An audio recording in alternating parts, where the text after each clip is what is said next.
मेरे छोटे भाई, आप लोगों को इस चैनल पे आए हुए हार्दिक स्वागत और अभिनंदन करते हैं। मैं सच्चिदानंद मौर्य। तो हम आप लोग को बताएंगे 10 और 2/3 इसको कैसे पढ़ा जाता है। हल करने की तो बात अलग है, कैसे इनको पढ़ा जाता है, कैसे जाने। और पढ़ने के लिए लोग इन्हें कहते हैं 10 सही 2/3। 10 सही 2/3। तो पढ़ने तो आ गया कि 10 सही 2/3। 10 को हम लोग क्या कहते हैं, 2/3 को क्या कहते हैं। तो हम लोग इनको पहले जानेंगे, उसके बाद हल कर लेंगे, ठीक है। तो पहले इनको हम, जो यहाँ पे 10 लिखा है उनको हम लोग कहते हैं पूर्णांक। क्या कहते हैं? पूर्णांक। और पूर्णांक को इंग्लिश में इंटीजर कहा जाता है। पूर्णांक को इंग्लिश में इंटीजर कहते हैं।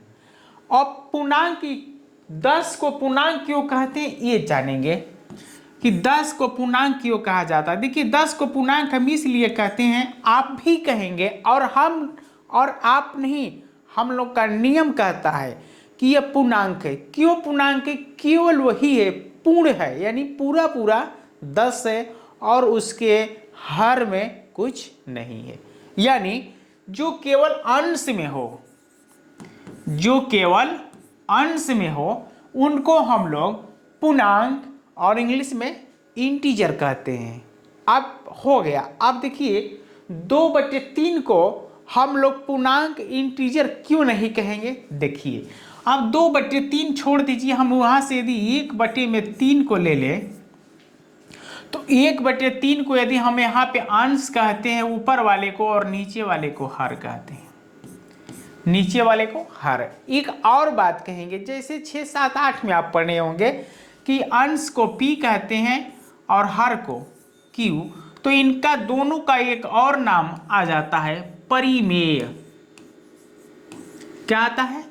परिमेय। समझ में आ रहा है?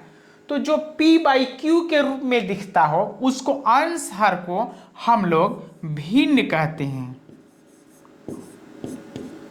क्या कहते हैं? भिन्न का जोड़ कहते हैं या घटाना कहते हैं। भिन्न का जोड़ या घटाव क्या कहते हैं? जोड़ या घटाव। इसी तरह रहता है ना, 1/2 लिख दिया जाए और 1/5 लिख दिया जाए तो इसको कहते हैं हम लोग भिन्न का जोड़ है, या वहाँ पे माइनस होता तो घटाव है। तो आपको परिचय, देखिए सवाल बनाना कठिन बात नहीं है, सवाल तो बन जाएगा। आप जानते होंगे इनका परिचय वही देना था कि किसको पूर्णांक कहते हैं, किसको पूर्णांक कहते हैं, किसको इंटीजर कहते हैं, किसको भिन्न कहते हैं, किसको फ्रैक्शन कहते हैं। तो भिन्न को इंग्लिश में फ्रैक्शन कहते हैं। सही बात है। अब हम इनका सवाल बनाते हैं। परिचय आपको दे दिए, किसको किसको भिन्न कहा जाता है, किसको इंटीजर कहते हैं। तो आप इनको सवाल इनका बनाएंगे। देखिए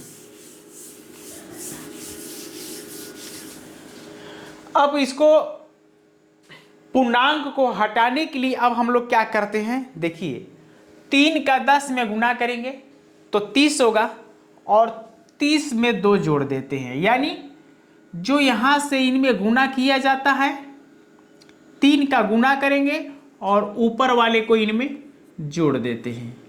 इनको जोड़ देते हैं और इनका गुना करते हैं। नियम तो यही है कि 3 का गुना करेंगे 10 में तो 30 होगा, और 30 में 2 को जोड़ देंगे, हो जाएगा कितना? 32। तो अब यहाँ पे 32/3 और बीच में जो है उनको रखेंगे इसी तरह, यानी डिवाइड का चिन्ह है, भाग का, तो उसको रखेंगे। अब 3 का गुना करेंगे 4 में, 3 चौके 12 और 4 को इनमें जोड़ देंगे तो कितना हो जाएगा? 3 चौके 12 और 1 13, तो 13/3। अब एक कार्य करें, बात सुनेंगे। देखिए यहाँ पे जो पूर्णांक था, अब पूर्णांक हट चुका है, अब किस में आ गया है? अब यह भिन्न में आ गया है। किस में? भिन्न में, फ्रैक्शन में आ चुका है यह। अब यहाँ से पूर्णांक हट गया, तो आपको पता चला कि पूर्णांक कैसे हटाए जाते हैं।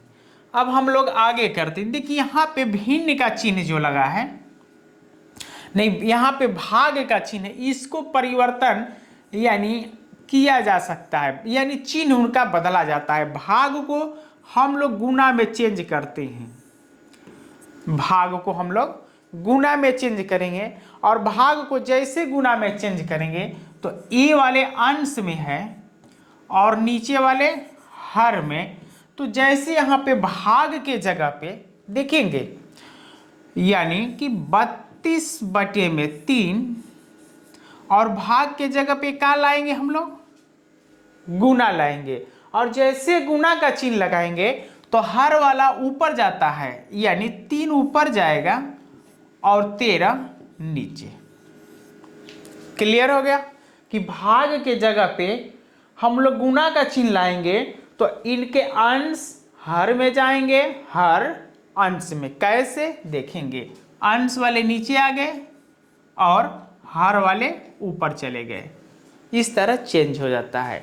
यदि बड़े भाई आप इस तरह के सवाल जानते हो तो आपको तो कुछ कहेंगे नहीं, आप तो अपने छोटे भाइयों को दिखाइए कि इस तरह आप पूर्णांक हटाइए, भिन्न का जोड़ सीखिए, भिन्न का गुणा सीखिए। सही, तो इस बात के आप ध्यान देंगे कि हम जो कहें अपने भाइयों के लिए कहें, जो आप बड़े भाई इसको जानते हैं, छोटे भाई को ट्रांसफ़र कर दीजिए, भेज दीजिए, वो पढ़ें इन्हें। अब हम लोग अंश और हर चेंज कर दिए, तब हम लोग का नंबर क्या करते हैं कि जो एक ही के टेबल में यानी 3 के टेबल में दोनों आता हो उनको हम लोग कटा देंगे। कैसे, 3 का टेबल करेंगे तो 3 एकम 3 ये भी आएगा और 3 एकम 3 ये भी, तो 3 के टेबल में दोनों आते हैं तो उनको हम लोग कटा देंगे। दूसरी पॉइंट, यानी दोनों सेम मिलते हों तो उनको हम लोग कटा सकते हैं। अब उनके बाद जो बचा 32/13, यही इन सवाल का फाइनल आंसर हो जाता है। अब 32 में 13 का यदि भाग आप देते हैं, 13 का भाग दे देते हैं तो दशमलव में आएगा, वो भी सही है और ये भी सही है। यदि समझ में आया तो एक लाइक कमेंट कीजिए और कमेंट में ये बात लिखिए कि आपको ये सवाल समझ में आया कि नहीं और कैसा आपको सवाल चाहिए, उसको कमेंट बॉक्स में दे दीजिए। इतना के लिए आपको धन्यवाद और एक लाइक कर दीजिएगा।